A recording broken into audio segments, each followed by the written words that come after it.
Hey guys, this is Allie with Points and a Passport, and I'm up at the Omni in Boston, and I just want to make a really quick video about the Chase Sapphire Reserve. If you're not familiar with the Chase Sapphire Reserve, it is a premier credit card. When it was introduced in August, they were offering a 100K sign-up bonus, which was pretty historic for a premier credit card. Some really great benefits as well: $300 travel credit, 3 points per dollar on travel and dining, and a bunch of other nice perks like priority pass and national status. So I just wanted to discuss whether it is still a good card to get now that the sign-up bonus unfortunately has been cut in half. So when this was first introduced, I signed up for it, I guess like a few weeks in to launch of it. So I signed up around September 2nd or 3rd, and I was part of the group that unfortunately got a plastic card. So the demand was so high for this card that they ran out of metal cards and they had to deliver me a plastic card. So I had that for a few weeks, and then they sent me the metal one in the mail. There was so much buzz, and I just knew that it was so generous. It was such a great card. Even though it is a $450 annual fee, they were giving you so much in return, and it gave you a really generous amount of points per dollar on travel and dining. And also has a very liberal stance on what constitutes travel and dining. So everything from McDonald's to the most expensive steakhouse that you can think of were all 3 points per dollar. Everything from the bus that you take to a flight you go on also counts as travel. And Uber, Lyft, all of those as well.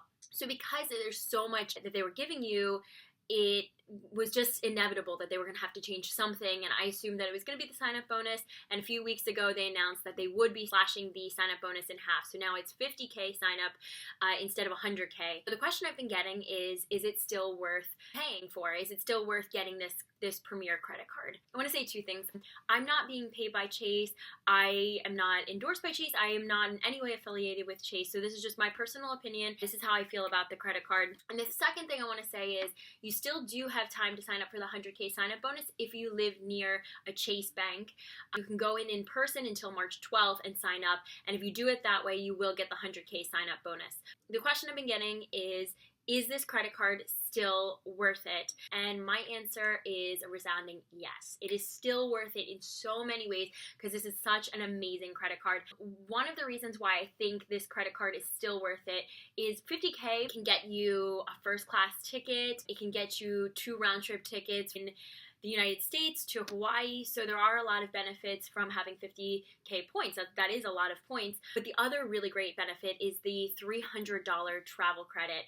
Again, their view of what constitutes travel is pretty much anything that gets you from point A to point B that isn't your own car.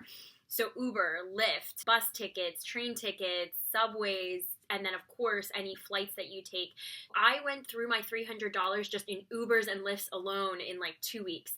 So it's really easy to use that. So that cuts the price of the card down to $150.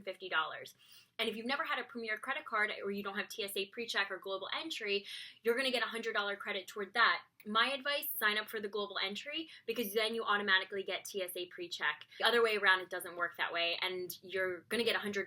Why choose TSA PreCheck and only get 85 of it covered? Because that's how much a TSA PreCheck costs. Some other additional benefits that are worth it: if you travel even a little bit, priority pass comes in handy, and with this card you do have access to priority pass, and it's actually a better priority pass program than the one that is offered through American Express Platinum. You can bring in guests, and the lounges have been really nice. I've been able to use it in Aruba, London, LA, San Francisco. I mean, the list goes on and on. Boston, which I'm here now. So you get a lot of use out of it, free drinks and food. It's really nice to have lounge access, especially if you have a layover somewhere. So that's a really nice added benefit. If you were to pay for Priority Pass for that specific program or something similar, you would be paying through Priority Pass around $300 a year. That is completely waived. Just by being a card holder, you're going to get that included. You also get national status. I believe it's top tier status. I've used it several times when I rented cars. I was down in Tampa and I rented a car down there, and you choose any car you want from a whole aisle that they have, and you're going to pay one set fee, and it's much lower than the car that you'll get. So you can get a full-size car and be paying for an economy or a mid-size price.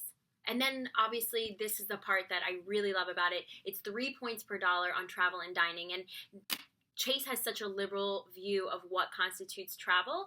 Like I said before, for the $300 that you're going to get no matter what, be able to use it on all of your travel expenses. And I don't even think about it. I would just say, oh, okay, it pays for itself just by getting those 3 points per dollar versus the Chase Sapphire Preferred, which when you slash the $300 that you get for the travel credit, really the Chase Sapphire Preferred is $95 and the Chase Sapphire Reserve is $150. So for that added benefit, I mean, if you spend even $10,000 a year on travel, you're getting an additional 10,000 points that you wouldn't get with the Chase Sapphire Preferred. You're also going to get 3 points per dollar on dining. And again, very, very liberal view of what constitutes dining. So everything from McDonald's and Starbucks all the way up to the fancy schmancy steakhouse you can think of, you're still going to get 3 points per dollar. So it's really great in that sense too. I could go on and on about why this card is so amazing. And if you do want to sign up and you know that you're going to sign up and do the 50K and do it online, I would say, and this is just my personal view, obviously Chase probably wouldn't want you to do this, but you could sign up around February or March and take advantage of the $300 credit for this year, and then also take advantage of it in January of next year. And if you're not traveling a lot, you can always use the $300 toward a credit card. I'm so sorry about that beef. Someone sent me a text. So at the end of the day, is this card still worth it, even though it does come with a hefty $450 fee, which most people find to be intimidating? They think, oh, well, I actually get benefit out of it. Even with it only being a 50K sign-up bonus, 1,000%, this card is still an amazing card, and it is worth every penny. I have used it so much, and I've gotten so much value out of it. I don't know what the future holds for it. I don't know if they're going to change anything or maybe make it more specific for what constitutes dining and travel. Well, we'll have to wait and see. But for now, I would sign up because you're going to be grandfathered in. Hopefully, if they do change something, you might still be able to have it at least until the end of the year. Yeah, so what are your thoughts on it? Unfortunately, there was a huge slash, but I still think it's a great card. Love to hear your views right down here in the comments below. Get your opinion on what you think of the Chase Sapphire Reserve, or if you think that there are any other credit cards out there that might be a better investment, especially premier credit cards. Thanks so much, guys, and I will talk to you soon.